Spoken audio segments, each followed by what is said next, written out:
Do you remember the last time someone ran out to open your car door, wipe your windshield, and check your oil? Just because you stopped for gas? In the 1950s, the American gas station wasn't a place where you quickly swiped a card and sped off. It was a place where cars were pampered, people were welcomed, and the entire community gathered. Just one little ding-ding sound, and a whole world of dedicated service began. Today, join us as we explore the amazing things you will never see again at modern gas stations. The legendary warning bell.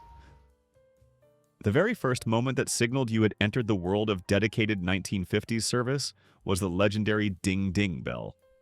This bell wasn't a complex electronic device. It sounded when your car tire rolled over a black rubber hose that lay across the service station entrance. This rubber hose was connected to a bell located inside the building. The ding-ding sound acted as a call to action, signaling that a driver had arrived and needed service. This black rubber hose stretched across the driveway was a familiar sight at every gas station back then. It served as the simplest yet most effective customer warning system. Immediately, an attendant in uniform would quickly hurry out to the driver's side window. The employee would stand right by the car window and ask the classic question, "Fill her up?" This welcome was the beginning of a full-service package, and it was a memorable part of growing up during that era. Something we no longer see today. The attendant's elegant style. In the 1950s, gas station attendants were more than just fuel pumpers. They were the face of customer service and the image of the oil company. Attendants, often nicknamed pump jockeys, always appeared in clean, neat, and elegant uniforms, sometimes as sharp as the police or firefighters of the time. The standard uniform included a shirt with the company logo embroidered on one pocket and a neatly embroidered name tag on the other pocket. They often wore a sharp cap and sometimes even a bow tie. This professionalism reflected the reality that the gas station was a true service station, where customers expected basic repair and maintenance services. Besides their sharp appearance, attendants carried an item that many 1950s children remember. A roll of cash, usually $1 and $5 bills, neatly rolled up in their shirt pocket. This cash allowed them to quickly make change right at the car. For many kids sitting in the family car, the moment they saw that wad of cash created a sense of admiration, making them wish they could work at a gas station someday.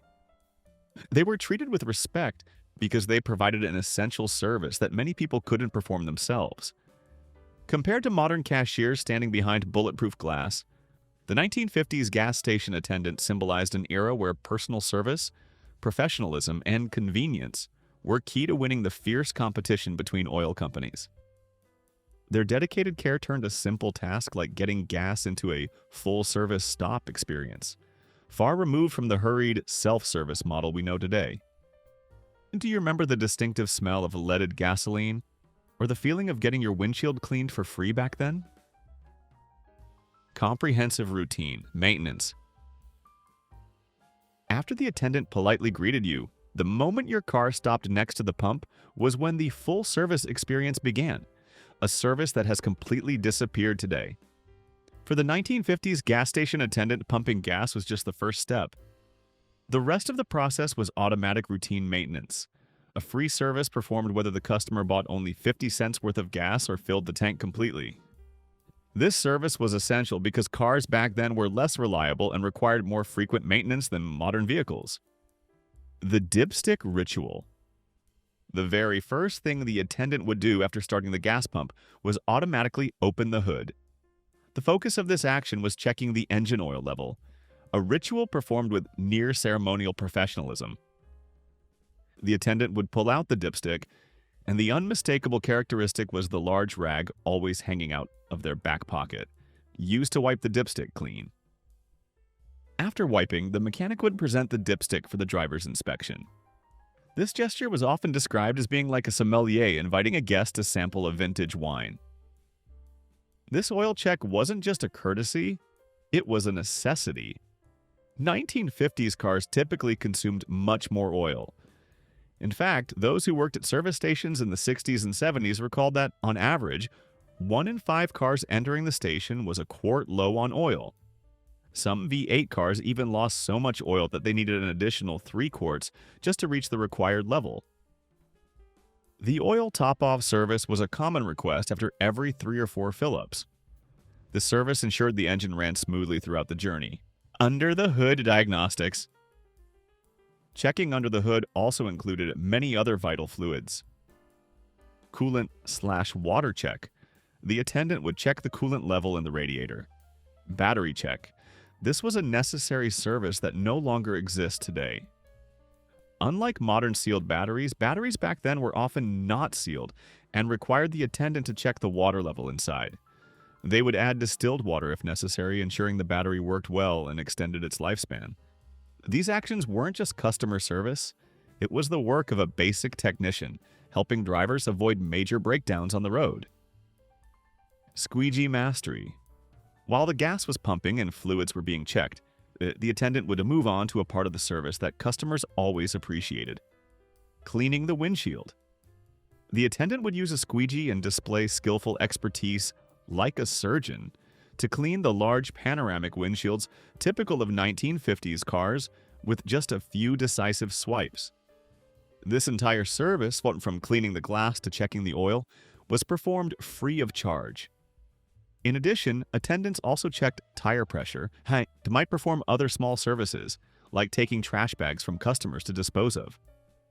Customers could even stop just to use the free air hose to inflate their tires.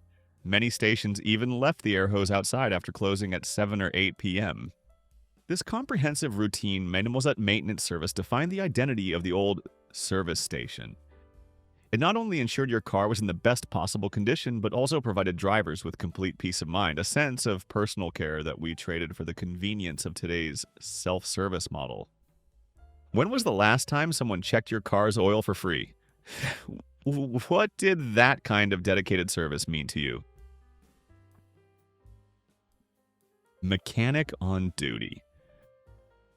The 1950s gas station, the period when personal cars exploded in popularity, was correctly called the service station. This distinction stemmed from a crucial reality. Vehicles back then were less reliable and required much more frequent maintenance than modern cars. Most service stations were equipped with at least one service bay. This wasn't just a place for tire changes. Professional mechanics were equipped to do everything from oil changes, brake replacements, to even complete engine overhauls. To reassure and serve drivers experiencing roadside trouble, stations often hung a "mechanic on duty" sign outside. The presence of professional mechanics turned the gas station into a one-stop service center for all auto problems. Even the pump jockeys often acted as basic mechanics. Former gas station employees clearly recall that 1950s cars had terrible oil consumption. It was estimated that about 1 in 5 cars that stopped by needed an oil top-off. Sometimes they had to add up to 3 quarts of oil just for the dipstick to show a full level. Therefore, repair service was not just an added convenience. It was an indispensable part of the gas station experience back then. This combination of gas pump and professional repair garage defined the service station era, creating absolute peace of mind and reliability for drivers on the newly opened highways. Gas prices and the display problem.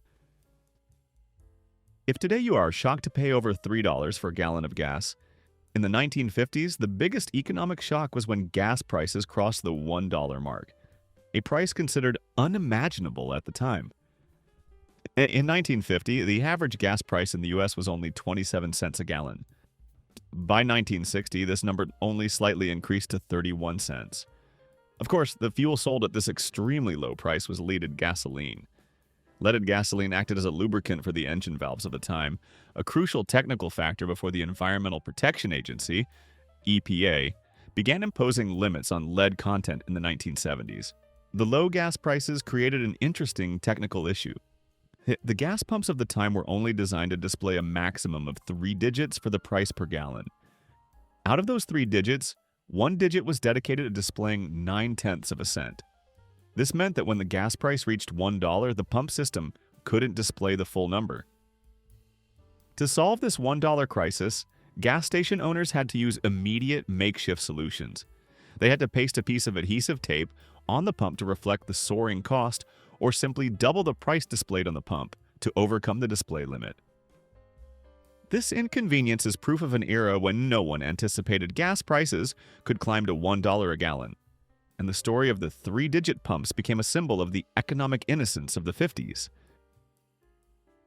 Leading gas and environmental change. In the 50s, the standard fuel at gas stations was something we would never want to touch today: leaded gasoline. This fuel was not a random choice, it was a mandatory technical factor for the automobile engines of the time. Before 1971, car engines were equipped with soft valve seats. The lead in the gasoline played a paramount role, acting as a lubricant to prevent excessive wear from occurring inside the engine. The presence of lead was necessary to protect the car's longevity in an era before air quality regulations were applied. However, the major environmental turning point came when the Environmental Protection Agency, EPA, began imposing limits on lead content in gasoline, starting in 1973.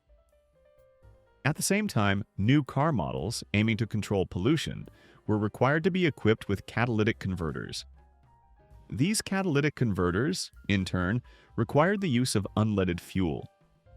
If previously the attendant usually asked the customer regular or ethyl, by the mid-1970s the question had completely changed to reflect the new environmental era: leaded or unleaded.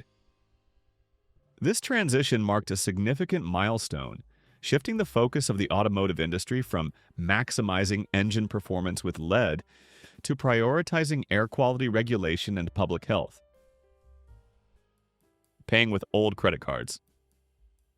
Even before today's convenient pay-at-the-pump technology existed, customers at 1950s service stations could buy gas using credit cards. However, this was an entirely manual and highly personalized ritual. Most major oil companies at the time issued their own credit cards. When customers paid, the attendant would take the card from the driver and carry it inside the office to process the payment on a manual printing machine. To improve efficiency and avoid making customers wait, gas stations gradually adopted portable manual imprinting machines. The attendant would use this machine right at the car, creating the characteristic kerchunk sound to print the card information onto the receipt. Once the receipt was printed, it would be placed on a small tray along with a pen for the customer to sign. This entire process demonstrated a combination of modern convenience using a card and premium personalized service. Still with us on this nostalgic journey? Drop a yes in the comments so we know you're enjoying it. Free road maps. Before GPS became an indispensable companion on every road trip, where did you pull over to find your way if you got lost on the newly opened highways of the 1950s? The answer was the service station, where you could receive free road maps, a courteous, polite service that has completely disappeared today. Gas stations always had a rack filled with detailed, accurate road maps that were completely free for customers. This was a standard service that customers always expected. Unlike cashiers hidden behind bulletproof glass today, service station attendants back then acted as local guides. They didn't just hand you a map of the state you were traveling through. They often used a pen to clearly mark the route on the map as a visual aid, and then let the driver take it completely free of charge. One company in New York even had the unique initiative of offering upside-down maps, south at the top, to help drivers heading south use them more easily on the way to Florida. Promotional giveaway strategies. In the fierce competition between oil companies in the 1950s, providing excellent service alone wasn't enough. Gas stations had to find ways to ensure customer loyalty through attractive promotions and giveaways. This promotional giveaway strategy turned every stop for gas into a small treasure hunt. Collecting household items. One of the most popular and memorable tactics was giving away household items. Customers only needed to fill up their tanks to receive items like drinking glasses printed with the company logo, china dishware, or cutlery. The goal was to encourage customers to return to the station multiple times to collect the entire set of dishware or cutlery. This strategy not only boosted gas sales, but also promoted the oil company's brand right in the customer's kitchen. Trading stamps and promotional items. Besides household goods, gas stations were also distribution points for a variety of promotional items and participated in the loyalty programs of the time. Trading stamps. This was an early form of rewards points. With every purchase, including gas, customers would receive various stamps like blue chip or green stamps. Customers would paste the stamps into a book, and once enough were accumulated, they could redeem them for gifts in a catalog. This system operated similarly to today's credit card rewards points or frequent flyer miles. Customers also received small items like keychains, wall calendars, or car-themed trading cards. The most famous campaign was probably Esso's with the slogan, "Put a tiger in your tank," advertising their special gasoline blend and giving away tiger-related items. These programs not only attracted customers, but also turned gas stations into social centers and sources of valuable free gifts, creating memorable childhood memories. Some stations even held contests with grand prizes, such as the chance to win a brand new Cadillac. Out of all the collectibles, glasses, china, keychains, which item do you remember most and wish you could find again? Community hub and snacks. Today, a gas station primarily resembles a convenience store that also sells fuel, but in the 1950s, the service station was a bustling social center rather than just a place to pump gas. They weren't just for filling the tank. They were considered a one-stop heaven for all things automotive and a place where people gathered to catch up on news. Especially for children, the gas station was an indispensable part of childhood. For kids growing up in this era, gas stations were community meeting spots and a second home on weekends, after school, and throughout the summer. They provided convenient free services, such as the air hose for inflating bicycle and basketball tires. Many drivers even stopped just to use this free air hose, sometimes even after the station closed around 7 or 8 p.m. Soft drinks, often called pop, were sold in glass bottles and only cost 5 cents.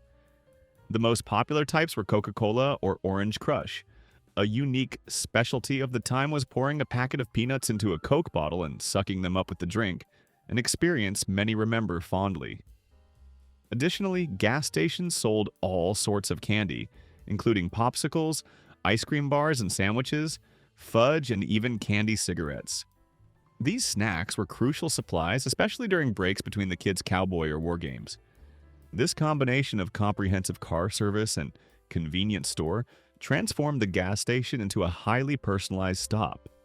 It was a full-service stop experience that was completely different from today's convenience store model, which focuses solely on profit from impulse buys when customers go to check out. Googie architecture, icon of the space age. The moment your car rolled over that familiar warning bell hose, you weren't just entering a gas pump area. You were stepping into architecture that fully reflected post-war America's optimism, prosperity, and space ambition. This style was called Googie architecture, also known as Populux or doo-wop, and it turned roadside service stations into futurist icons. Googie architecture was a prominent style, strongly shaped by the booming car culture, the emergence of jet planes, and the public's endless fascination with the atomic age and the space age. Born in Southern California and developing from the streamlined modern style of the 1930s, Googie dominated roadside architecture from about 1945 to the early 1970s. This style was particularly popular with roadside businesses, including motels, coffee shops, and of course, gas stations. Googie's defining characteristic was its boldness and energy. These structures often featured upswept roofs, made extensive use of curved and geometric shapes, glass, steel, and neon lights. Googie wasn't afraid to incorporate symbols of space and motion, such as the boomerang shape, flying saucers, atomic models, parabolas, and especially the imagery of exploding starbursts. There was even an unwritten rule of Googie that buildings must convey the feeling of defying gravity, as if they were suspended in the sky. The purpose of these designs was to create a strong visual language to capture the attention of drivers moving at high speeds. The term Googie originated from the Googie's coffee shop in Hollywood, a building designed by architect John Lautner in 1949.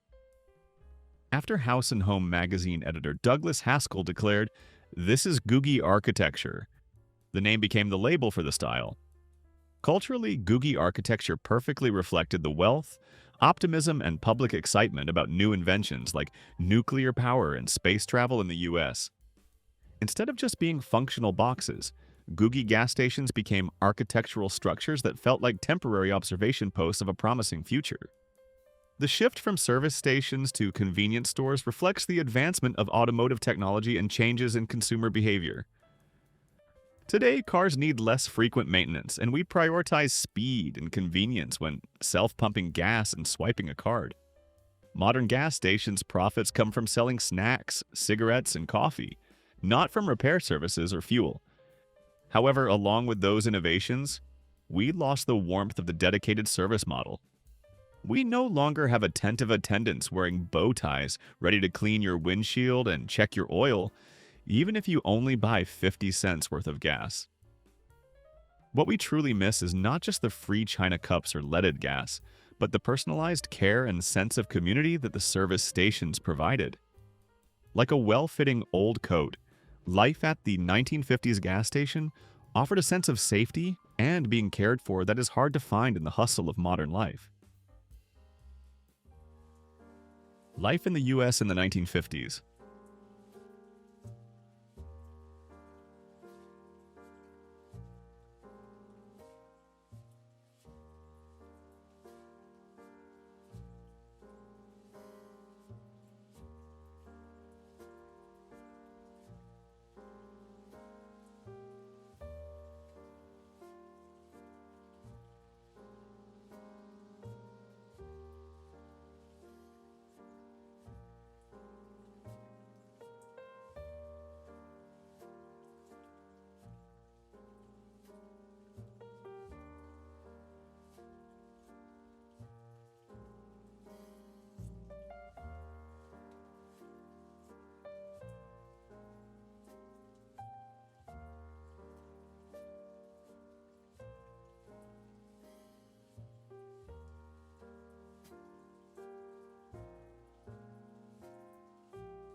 lifetime.